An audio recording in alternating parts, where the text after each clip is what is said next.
Gusto saludarles. En esta oportunidad vamos a revisar el tema farmacología del metabolismo del colesterol y las lipoproteínas. Los contenidos: revisaremos la bioquímica y fisiología del metabolismo del colesterol y las lipoproteínas, la fisiopatología y los grupos farmacológicos. Los objetivos: estudiar los fundamentos básicos sobre la bioquímica y la fisiología del metabolismo del colesterol y las lipoproteínas, revisar aspectos relevantes de la fisiopatología de las dislipidemias, conocer los mecanismos de acción, acciones farmacológicas de los fármacos hipolipemiantes, describir características farmacocinéticas relevantes, indicaciones terapéuticas, interacciones y efectos no deseados de los hipolipemiantes. El colesterol y los ácidos grasos forman parte de las membranas de las células del organismo. Asimismo, son un punto de partida para la síntesis de ácidos biliares, así como también para la síntesis de hormonas esteroideas en las gónadas y también en la médula suprarrenal. Debemos de tener en consideración que los triglicéridos, de los que vamos a hablar en esta clase, son la principal fuente de energía del organismo. Asimismo, comparados con el colesterol, ambos son insolubles en medio acuoso, por lo que para transportarse en la sangre deben hacerlo con ayuda de transportadores, los cuales son fosfolípidos y apoproteínas.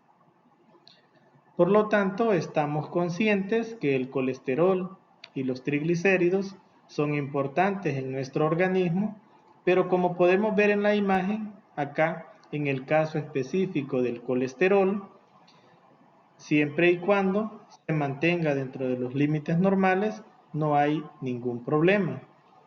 Porque cuando se sobrepasan los límites normales, entonces esto ya se relaciona con el riesgo de padecer enfermedades cardiovasculares que en un momento revisaremos. Ahí les quedan los valores normales y cuáles son los límites y cuando ya hablamos de que la persona se encuentra en un alto riesgo dependiendo de la concentración del colesterol en su organismo.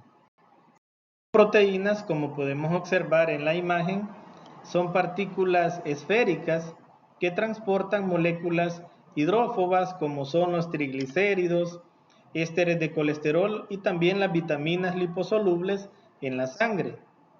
La superficie de estas partículas es una monocapa fosfolipídica y también pues tiene moléculas de colesterol no esterificado y también apoproteínas. Estas apoproteínas se asocian con los lípidos de la superficie y a la misma vez también con los del núcleo hidrófobo de esta molécula. Son anfipáticas. Estas apoproteínas aportan estabilidad estructural a la partícula de lipoproteína y también actúan como ligandos de receptores. O también pueden actuar como cofactores para reacciones enzimáticas. Hay 5 tipos de lipoproteínas y estas se diferencian con base a su densidad, tamaño o el contenido proteico. Tenemos los kilomicrones, estas son las de mayor tamaño, pero que tienen menos densidad y transportan triglicéridos. En otras palabras, tienen mayor contenido lipídico principalmente. Luego tenemos las VLDL que transportan triglicéridos y colesterol sintetizado en el hígado hacia los tejidos periféricos. Tenemos también las IDL y LDL que transportan colesterol, este pues es el principal que transportan hacia los tejidos periféricos. Luego tenemos las de menor tamaño, tienen menor cantidad de lípidos y la mayor cantidad de proteínas, que son las HDL, y estas transportan colesterol desde los tejidos hacia el hígado para que luego este pueda ser excretado en forma de ácidos biliares. Las lipoproteínas que contienen esta apoproteína B tienen la función de entregar ácidos grasos en forma de triglicéridos al tejido muscular para que éste se use en la biogénesis del ATP y también lo entregan al tejido adiposo para que se almacene. El espectro de la vida metabólica de las lipoproteínas que contienen ApoB puede dividirse en tres fases. Está lo que es el ensamblaje, el metabolismo intravascular y la eliminación mediada por el receptor. Esto es importante porque hay fármacos que actúan en esta fase, pero pues luego vamos a ir viendo a detalle cada uno de estos pasos tan importantes. Como ya se los había mencionado que las apoproteínas, estas actúan como factores enzimáticos y también ligandos para los receptores de lipoproteínas. Diferencian por medio de la edición de la apoproteína B y el ARN mensajero respectivo, pues el metabolismo del kilomicrón o de la VLDL. Entonces, para ver acá lo que es la edición del ApoB, ARN mensajero, hay que tener en cuenta de que este gen ApoB con exones representados acá en la imagen por rectángulos e intrones por líneas, se transcribe en dos lugares, en el hígado y también en el intestino, como podemos ver en la imagen. En el intestino, pero no en el hígado, está una proteína llamada complejo 1 editor ApoB o que se abrevia ApoBec1, que se los he dejado ahí en negrito. Entonces, esta proteína modifica un solo nucleótido en el ApoB ARN mensajero y el resultado que se tiene es que el codón que contiene este nucleótido se convierte a un codón de terminación prematura, indicado por la X roja que podemos ver en la imagen. La proteína sintetizada en el intestino es la ApoB48, que esto quiere decir que es solo el 48% de largo de la proteína completa, que es la que se sintetiza en el hígado, y que por eso a la otra se le llama ApoB100. Los kilomicrones contienen ApoB48 que se sintetiza en el intestino y transportan los triglicéridos alimentarios. Las LDL, IDL, VLDL contienen ApoB100 que se sintetiza en el hígado y transportan triglicéridos que se sintetizan ya de modo endógeno. En cuanto al ensamblaje, tanto kilomicrones como VLDL se ensamblan de forma similar. Ahora, dependen de la disponibilidad de ApoB y triglicéridos, así como de la actividad de la proteína de transferencia del triglicérido microsómico, que ya lo veremos a continuación. Ahora ya más detalle con el ensamblaje y la secreción de las lipoproteínas que contienen apolipoproteína B, los kilomicrones y las VLDL, como ya les había mencionado, se ensamblan de forma similar en el intestino y en el hígado respectivamente. 1. Los ribosomas traducen el ApoB ARN mensajero a una proteína que entra en la luz del retículo endoplásmico.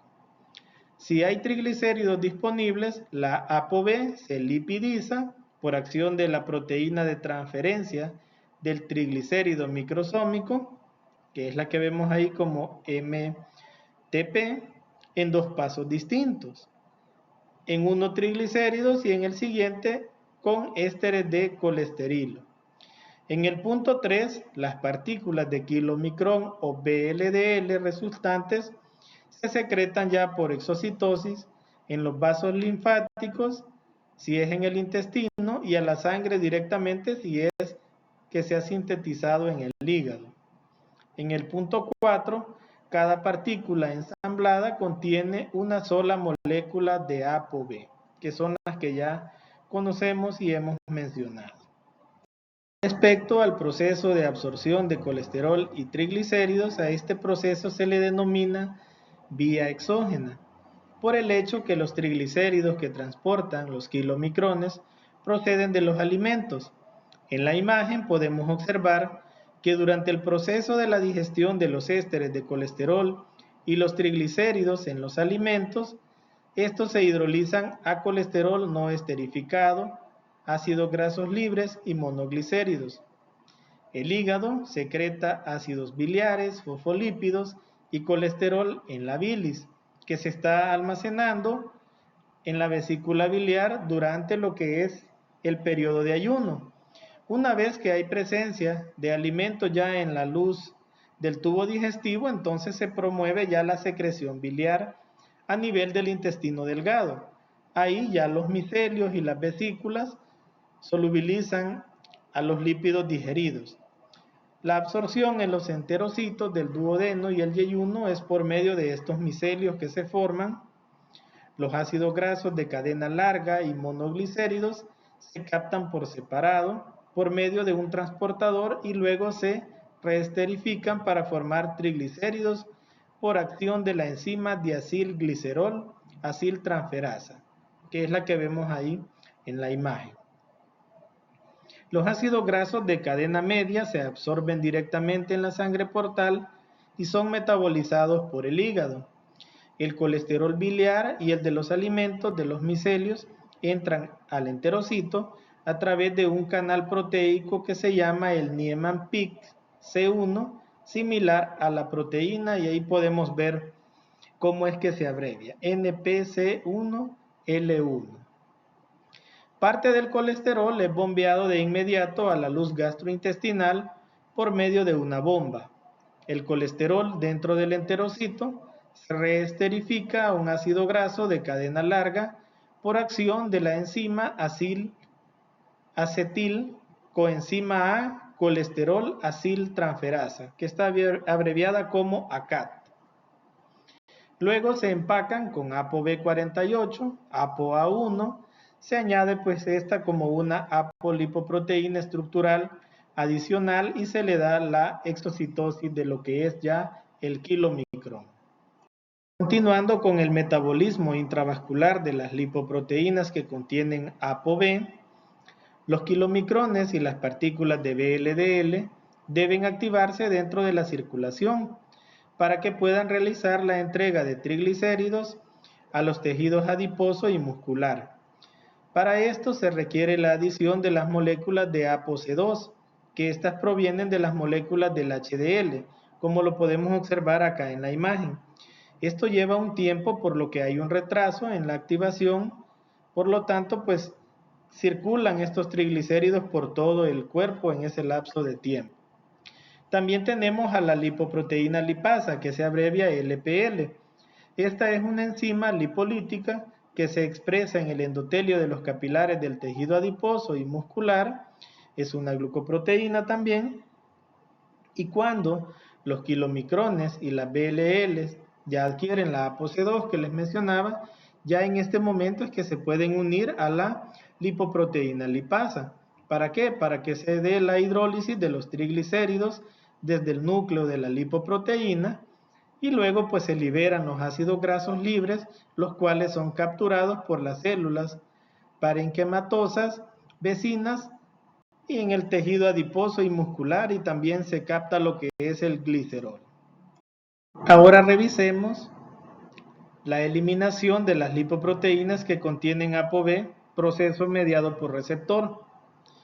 Aquí, continuando con lo anterior, por acción de la lipoproteína lipasa, se siguen hidrolizando los triglicéridos que están en los kilomicrones y también en las partículas de VLDL, vaciándose estas partículas de triglicéridos y se van a la misma vez enriqueciendo de colesterol. Cuando un aproximado del 50% de los triglicéridos se han removido, en este momento se pierde la afinidad por la lipoproteína lipasa y se separan. Entonces, las ApoA1 y ApoC2 se transfieren a lo que es el HDL, a cambio de la apoproteína E o, como lo vemos ahí en la imagen, ApoE.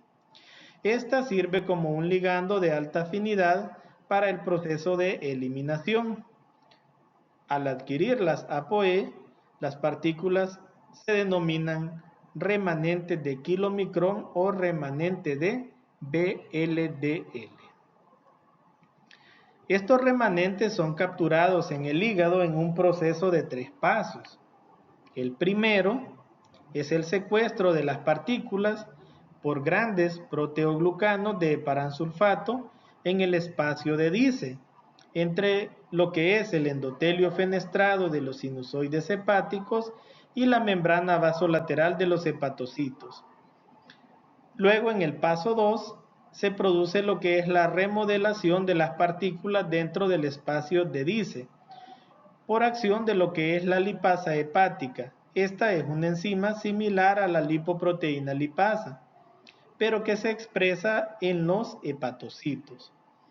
En el paso 3, por último, ya se da lo que es la captura de la partícula mediada por receptor para la eliminación de los remanentes. Para esto último, hay 4 vías que podemos ver ahí en la imagen.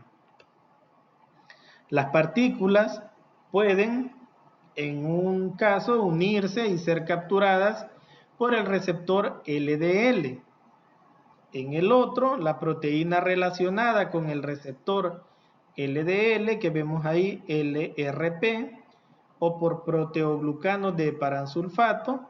Y luego tenemos la cuarta vía, que es mediada por las actividades combinadas de los LRP y los proteoglucanos de heparansulfato. Estos mecanismos son eficientes para la eliminación de las partículas, por lo que los remanentes en el plasma pues tienen una vida media de alrededor de 30 minutos. Primera imagen, las partículas de LDL se forman por la acción de la lipasa hepática sobre las IDL, volviéndose más densas y ricas en ésteres de colesterol. Como resultado, ApoE y ApoC2 pierden afinidad y se transfieren a las moléculas de HDL, lo que deja solo a la ApoB100. En la imagen B, la ApoB100 se une al complejo sortilina del receptor LDL en los hepatocitos y en otras células también se da este proceso, y esto lo que hace es permitir la endocitosis y fusión de estas vesículas con lisosomas. Los receptores de LDL se reciclan a menos que se unan a lo que es el PCSK9. Más adelante vamos a hablar bien sobre esta molécula. Las lipoproteínas se reducen, es decir, por lo que es la proteólisis, a aminoácidos y colesterol libre, así como también ácidos grasos por acción de lo que es la LAL, que es la lipasa ácida lisosómica, en los ésteres de colesterol y los triglicéridos. El colesterol tiene 3 efectos reguladores en la célula. El primero es que disminuye la actividad de la hidroximetilglutaril coenzima A reductasa, lo que vemos ahí como HMG coenzima A reductasa. También el segundo activa a la acetil coenzima A colesterol aciltransferasa, la que vemos ahí como ACAT, que esterifica el colesterol libre a ésteres de colesterol para su almacenamiento o exportación.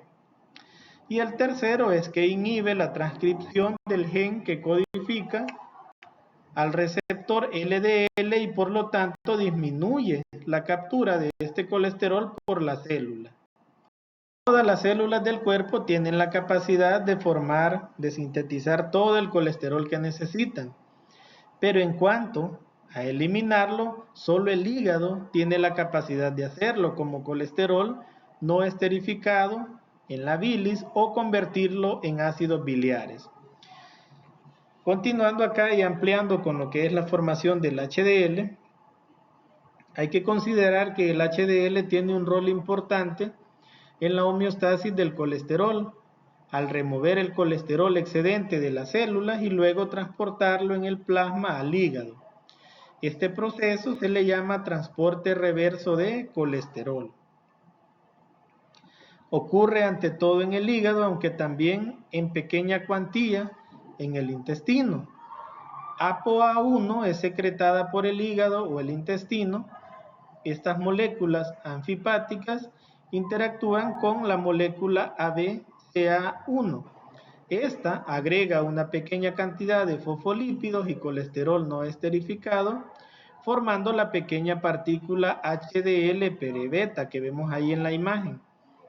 Luego se da la maduración intravascular del HDL y estas partículas prebetas hay que tener en cuenta que son ineficientes en este momento para remover colesterol excedente de las membranas celulares, por lo que deben madurar intravascularmente. Y esto de la maduración se da por la acción de las proteínas lecitina, colesterol aciltransferasa, LCAT. Esta dentro de la partícula convierte el colesterol a ésteres de colesterol y migran al núcleo y esto lo convierte en una partícula ya esférica, alfa HDL.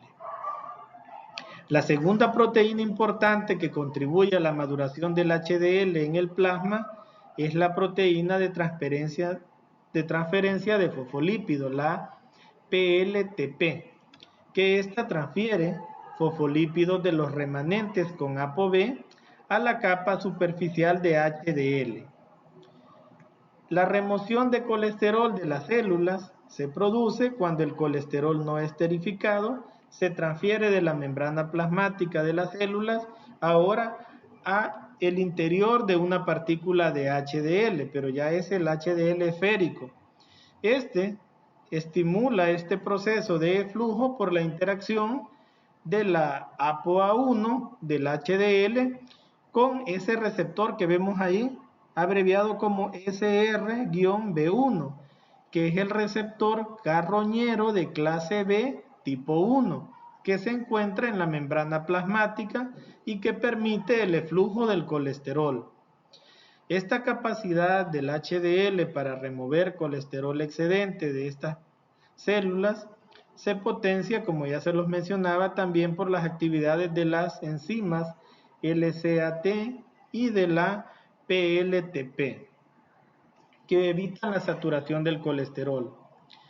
La entrega del colesterol HDL en el hígado, acá las partículas maduras de HDL, estas partículas interactúan mediante la ApoA1, que se libera producto de la interacción con el receptor que ya veíamos anteriormente, el SRB1. Este receptor de HDL en el hígado promueve la captura selectiva de estos lípidos. Hay que tener en cuenta que la vida media de una partícula de HDL es de 2 a 5 días.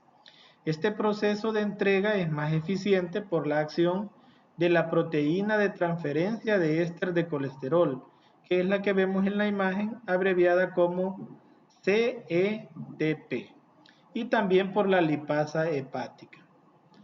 También el receptor ABCG1, también media el flujo de colesterol al HDL esférico. Sobre la secreción lipídica biliar, una vez de que el colesterol que estaba ahí en los tejidos se entregó al hígado por ese transporte reverso que acabamos de revisar, pues es eliminado por la secreción biliar. Un paso importante ocurre cuando una parte del colesterol, que podemos ver ahí en la imagen, se convierte en ácidos biliares por acción de la enzima colesterol 7-alfa hidroxilasa.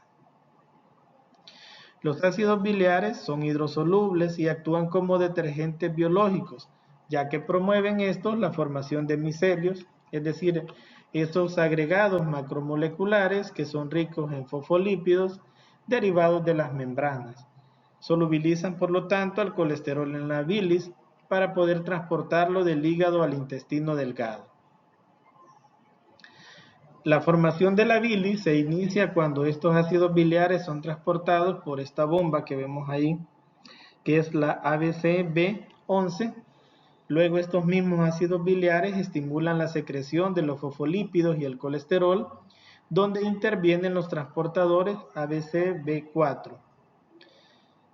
Son de fosfolípidos. Y un heterodímero que es el ABCG5G8. O sea, hay dos moléculas ahí. Una de tipo G5 y una de tipo G8 para el colesterol. En cuanto a la fisiopatología, pues acá ya es de hacernos una idea de que, como se los mencionaba en la introducción, las cantidades de estas lipoproteínas Si son normales, pues está bien, es el correcto funcionamiento.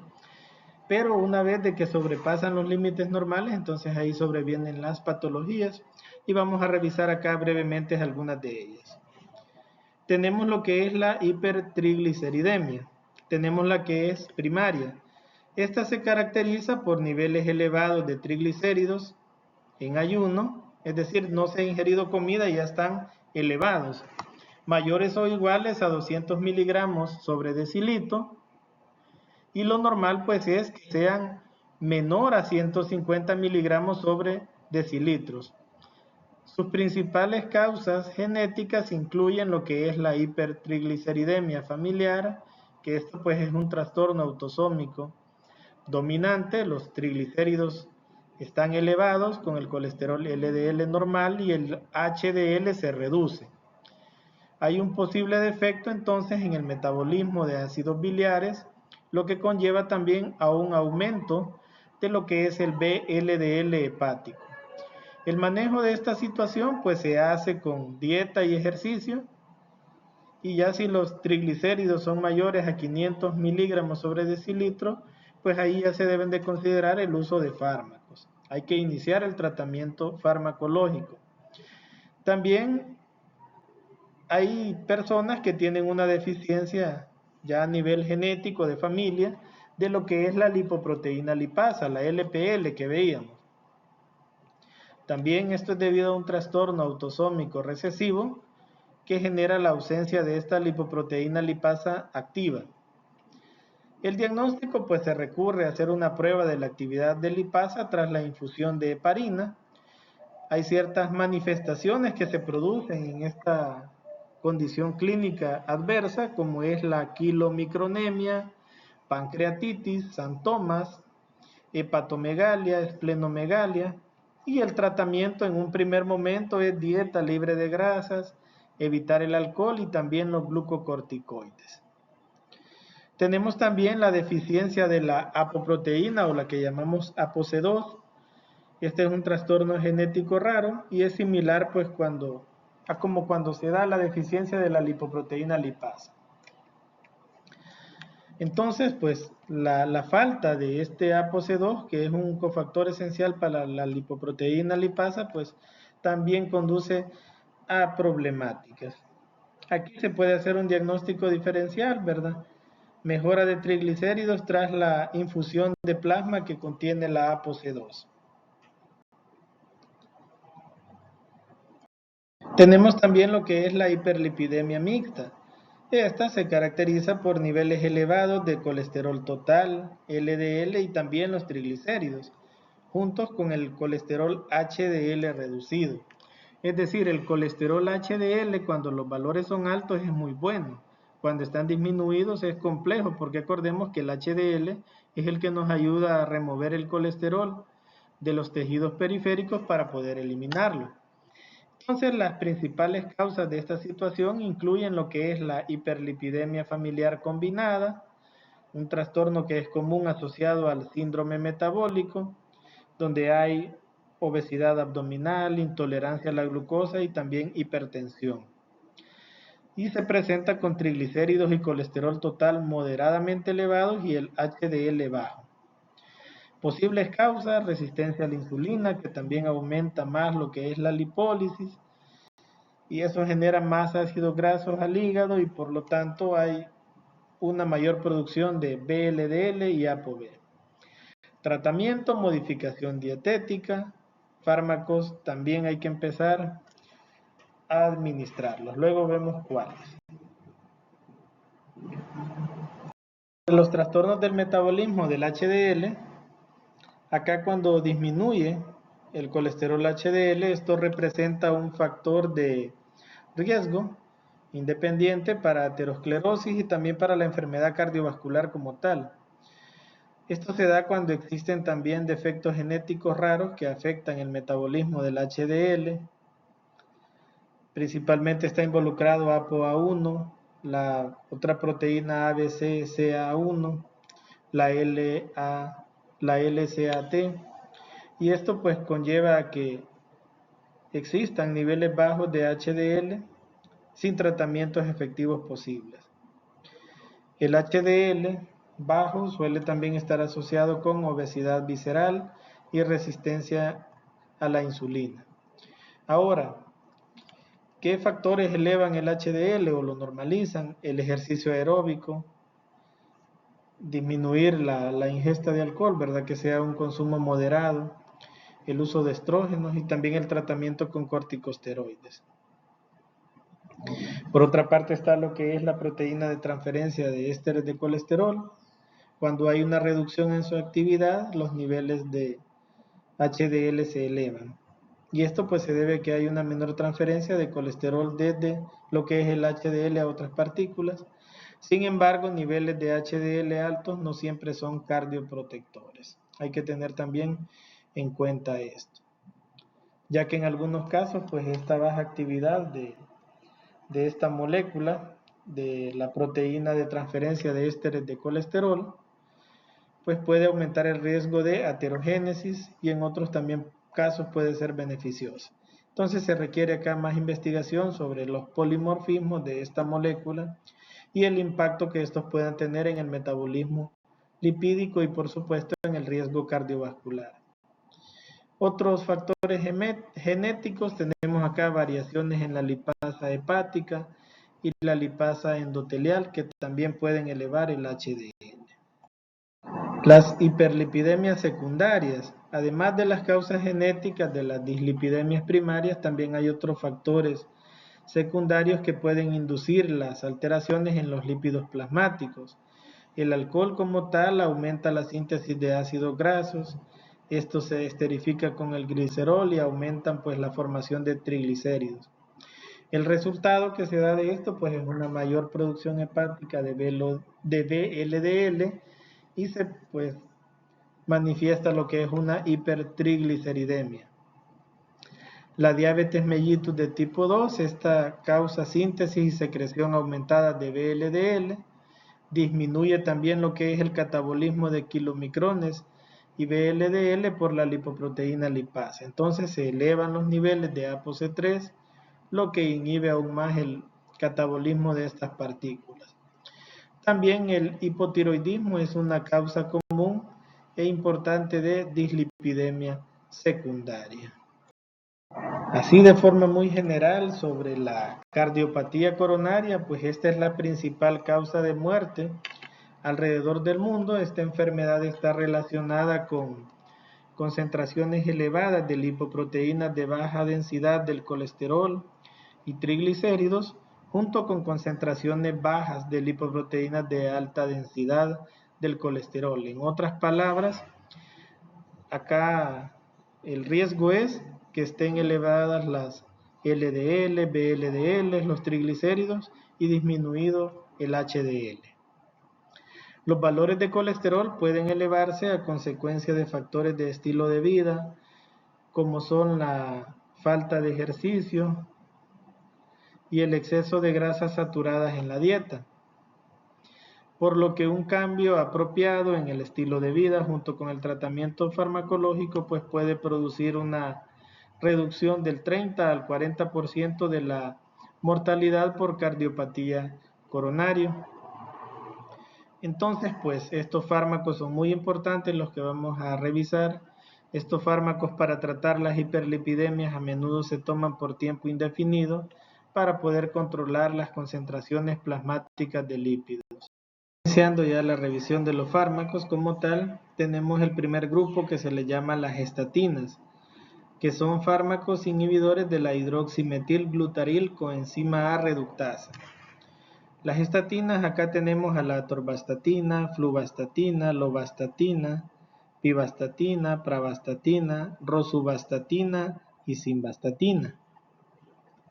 Son un grupo de fármacos que son análogos de la hidroximetilglutaril coenzima A, el precursor inmediato de lo que es el ácido mevalónico, que producen pues una inhibición potente y competitiva y que es reversible de lo que ya les mencionaba, de la hidroximetilglutaril coenzima A reductasa, que es la enzima limitante de la síntesis endógena del colesterol. Todas las moléculas comparten el mismo mecanismo de acción y solo se diferencian en la estructura, la potencia y también en los parámetros farmacocinéticos. Sobre el mecanismo de acción, acá tenemos bastante información sobre él en la imagen. Como podemos observar en el punto 1, las estatinas pues tienen esa capacidad de inhibir a la hidroximetil glutaril coenzima A reductasa, y esto va a reducir lo que es la concentración intracelular del colesterol. Entonces ya en el paso 2, como podemos observar, las cifras bajas de este colesterol intracelular van a estar estimulando pues la síntesis de lo que es los receptores de LDL, que esto pues como lo podemos observar ahí, luego ese incremento del número de receptores promueve también la captación sanguínea del LDL. De esa forma es que como se está produciendo menos colesterol, y también como podemos ver el que ya se encuentra en la sangre también es captado. Entonces de esa forma pues actúan estos fármacos y disminuyen las concentraciones de colesterol en sangre. Y esto pues se da principalmente, esto que les estoy explicando, en los hepatocitos. Ahí. Las estatinas son eficaces para reducir las concentraciones plasmáticas de colesterol en todos los tipos de hiperlipidemia. Se administran por vía oral, y en cuanto a las indicaciones terapéuticas, pues estos fármacos son de elección para reducir los niveles de LDL, es decir, de colesterol, en pacientes que son hipercolesterolémicos y en aquellos con hipercolesterolemia familiar heterocigota. Pueden tener interacciones con antiácidos que contienen aluminio y magnesio, ya que se disminuye la absorción, como es el caso de atorvastatina, hasta en un 35%. Los fármacos también que inhiben la enzima del citocromo 3A4 también pueden aumentar los niveles plasmáticos de algunas estatinas, como es el caso de lovastatina, simvastatina o atorvastatina.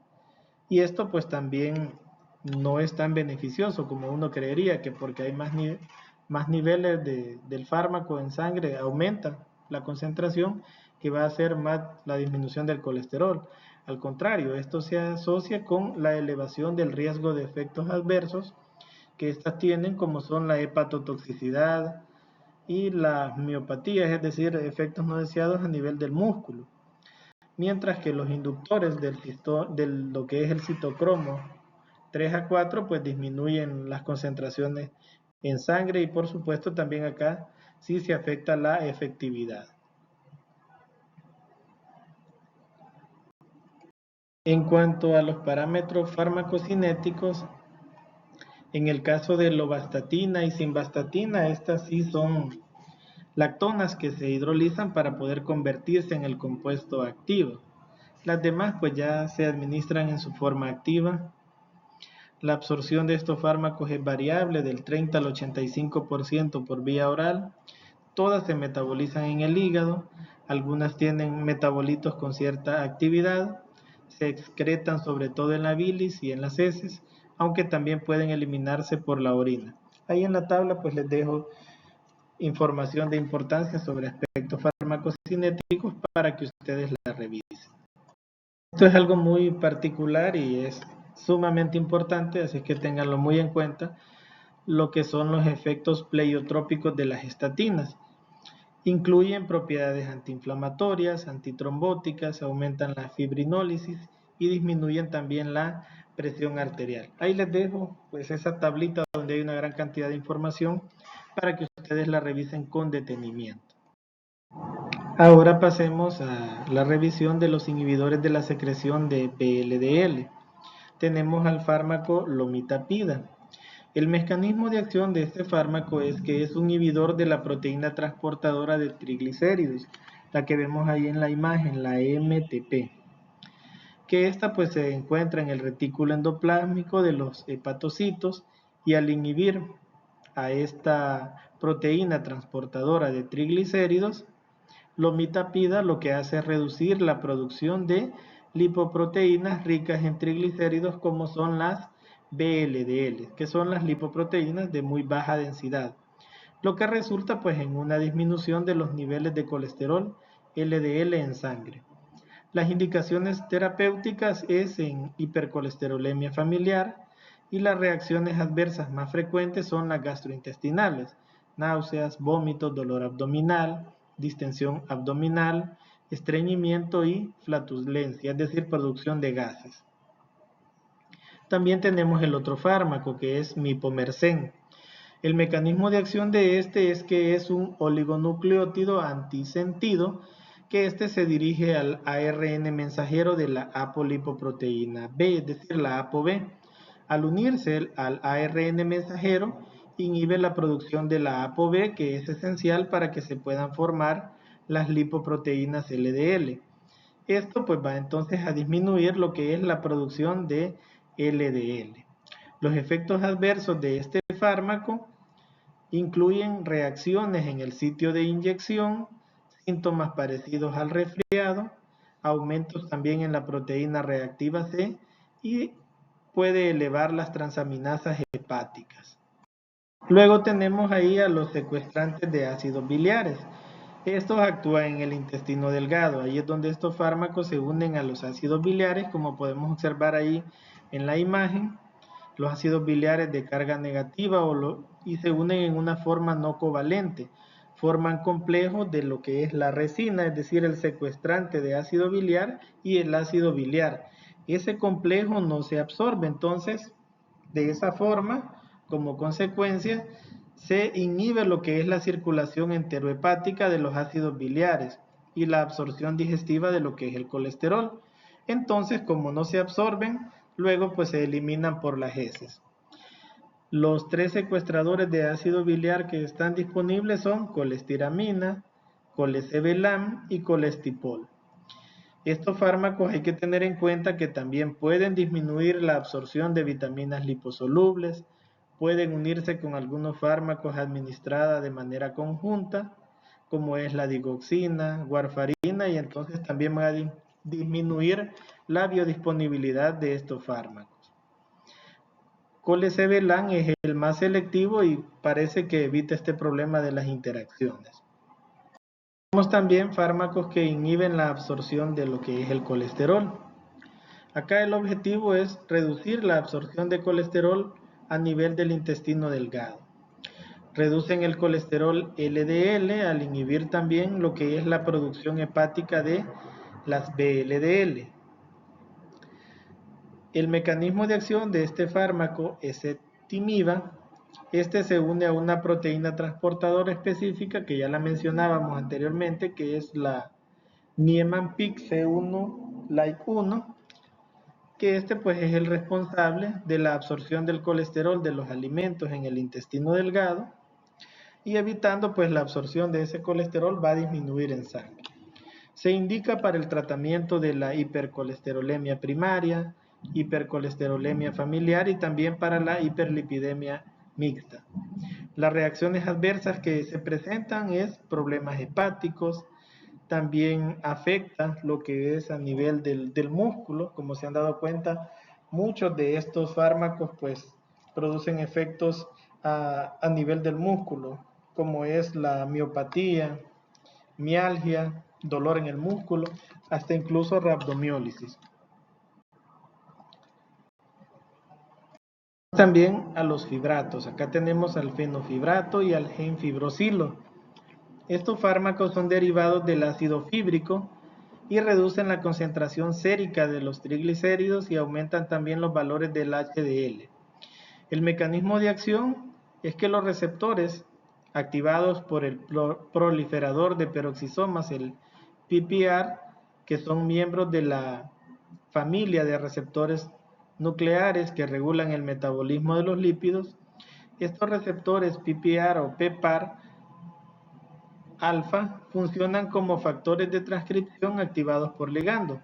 Cuando se unen con su ligando natural o también con los medicamentos hipolipemiantes, estos PPAR se activan, PPAR alfa específicamente se activan y luego se unen con elementos de respuesta de los proliferadores de peroxisoma ya en el interior de la célula, lo que al final conduce a que disminuyan las concentraciones de triglicéridos mediante pues lo que es el aumento de la expresión, es decir, hay más síntesis de la lipoproteína lipasa y también se disminuye lo que es la apolipoproteína C2. De esa forma es que ejercen sus acciones. El fenofibrato es el más efectivo que el genfibrosilo para reducir las cifras de triglicéridos. Entonces, si hay triglicéridos altos, pues hay que administrar fibratos. Estos fármacos también aumentan el valor de HDL al intensificar la expresión de la apoproteína A1 y la apoproteína A2. Los usos, como ya lo habíamos mencionado, para el tratamiento de hipertrigliceridemia, ya sea primaria o secundaria en pacientes diabéticos o producidas por fármacos, y el genfibrosilo también se utiliza en la prevención primaria de la enfermedad cardiovascular en varones con colesterol no HDL alto y con un alto riesgo de sufrir un primer episodio cardiovascular. En la situación que las estatinas estén contraindicadas o que el paciente no las tolere. En cuanto a la farmacocinética, estos se absorben completamente después que se administran vía oral, tienen una amplia distribución, tienen una alta unión a la albúmina plasmática. El fenofibrato, este es un medicamento que se convierte en la fracción activa de ácido fenofíbrico. Ambos fármacos son ampliamente metabolizados y se excretan por la orina como conjugados glucurónicos. Entre los efectos adversos, los más frecuentes son los trastornos gastrointestinales leves, que disminuyen conforme el tratamiento continúa, puede haber aumento del apetito e incluso se puede presentar impotencia sexual. Ya que aumentan la excreción de colesterol por la bilis, también predisponen a la formación de cálculos en la vesícula. También pueden producir miositis, es decir, inflamación de un músculo voluntario, del esquelético. Por lo tanto, ante cualquier debilidad o hipersensibilidad muscular, esto pues debe de ser evaluado por el médico. La miopatía y la rhabdomiólisis en algunos pacientes que reciben genfibrosilos y estatinas puede presentarse. De hecho, está contraindicado que se administren en conjunto con otros fármacos que pueden afectar esto, como es la simvastatina. Además, también interaccionan con otros fármacos, ya que pueden incrementar los niveles plasmáticos de warfarina. Por lo tanto, en un paciente que tome warfarina, acá debe de vigilarse un parámetro clínico que es el INR, para ver también cómo está pues el nivel de anticoagulación y ver que no se esté afectando la acción farmacológica de la warfarina por el fibrato. También al fármaco niacina. A grandes rasgos, este fármaco lo que hace es que inhibe la lipólisis en el tejido adiposo y por lo tanto disminuye la síntesis hepática de BLL y la producción también de LDL, ya en la sangre. Este fármaco puede reducir entre el 10 y el 20% el colesterol LDL y también se considera la sustancia más eficaz para aumentar el colesterol bueno, que es el HDL. También disminuye del 20 al 35% las concentraciones de triglicéridos. También puede usarse en combinación con estatinas. De hecho, hay una disponible ya una combinación fija, una dosis fija de lovastatina y niacina que son de acción prolongada. El mecanismo de acción, como podemos observar acá en la imagen, la niacina se une a su receptor acoplado a proteína G. Con esto se da una disminución de la actividad de la lipasa hormonosensible y con esto pues disminuye el flujo de ácidos grasos libres en el plasma. ¿Esto a qué conlleva?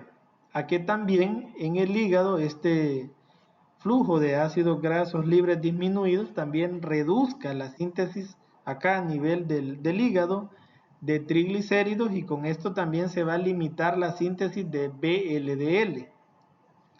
Entonces, ahora que hay menos cantidad de VLDL, también se va a afectar la cantidad de LDL porque está disminuida la otra. Entonces va a haber menos colesterol LDL.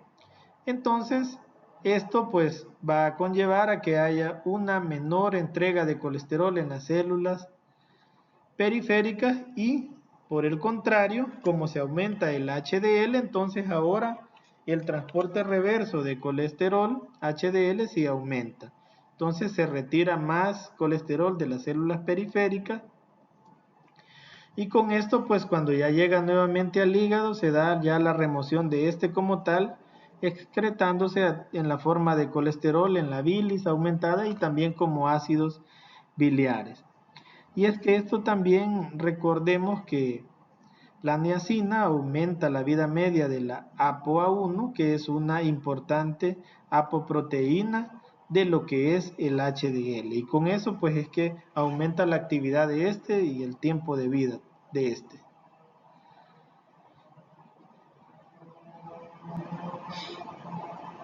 En cuanto a los usos, pues ya lo vemos, disminuye valores plasmáticos de colesterol y triglicéridos, entonces es útil en el tratamiento de hiperlipidemia familiares, también para hipercolesterolemia graves, a menudo combinado con otros fármacos. En cuanto a aspecto farmacocinético, se administra por vía oral en el organismo y se convierte en nicotinamida, que se incorpora al cofactor dinucleótido de nicotinamida adenina, que es el NAD. Esta molécula y sus metabolitos, todos se excretan por la orina. Por sí sola es complejo que reduzca los niveles de lípidos, por lo tanto, pues muchas veces se usa en combinación con otros fármacos. En cuanto a los efectos no deseados, rubor cutáneo intenso, prurito, que se presenta en algunos pacientes, náuseas, dolor abdominal, y porque puede inhibir la secreción tubular del ácido úrico, predispone a hiperuricemia y gota. También puede producir una menor tolerancia a la glucosa y puede conducir a hepatotoxicidad. Hablaba de la importancia de esta molécula PCSK9. Se llama la proteína convertasa subtilicina quexina de tipo 9. Hay fármacos que inhiben esta molécula, esta proteína PCSK9, para ejercer sus efectos de disminuir los lípidos. Bueno, veamos qué es la PCSK9. Esta proteína se sintetiza en los hepatocitos, es decir, en las células hepáticas, se libera a la circulación sanguínea y esta proteína se une a los receptores de LDL en la superficie de los hepatocitos, forman un complejo que luego se va al interior del hepatocito y donde pues es degradado el complejo por enzimas lisosomales. Eso conduce a que se disminuya la cantidad de los receptores de LDL en la superficie de los hepatocitos y conlleva a que se capte menos colesterol LDL y aumente el colesterol LDL en sangre, porque no se capta en el hígado para luego pues poder eliminarse. Acá también es importante destacar que las estatinas incrementan la expresión y la función de esta proteína PCSK9. Esto puede explicar por qué cuando se está aumentando la dosis de las estatinas no se ve de una forma proporcional que consigan reducir los niveles del colesterol LDL, porque también pues están degradando los receptores que ayudan a eliminarlo. Ahora ya viendo el mecanismo de acción de los dos fármacos que podemos observar ahí en la imagen, tenemos dos moléculas, el alirocumab y el evolucumab. Los dos son anticuerpos monoclonales. El alirocumab es un IgB y el evolucumab es un IgG2. Son completamente humanos y se producen mediante tecnología de ADN recombinante en células ováricas de hámster chino. Ambos se unen con alta afinidad y especificidad a la proteína PCSK9 circulante y con esto pues impiden, como podemos ver ahí en la imagen, la degradación intracelular de los receptores de LDL que estaba ocasionando esta proteína. Entonces, al no degradarse esos receptores de LDL, se van a estar reciclando y van a haber más receptores disponibles en la superficie de la membrana y esto va a permitir que se puedan unir más moléculas de colesterol LDL y los niveles plasmáticos del LDL van a disminuir. Asimismo, hay que tener en cuenta que los receptores de LDL se unen a las VLDL e IDL, por lo que también los niveles plasmáticos de estas otras lipoproteínas disminuyen, al igual que las concentraciones de ApoB y también de las otras lipoproteínas A y lo que son los triglicéridos.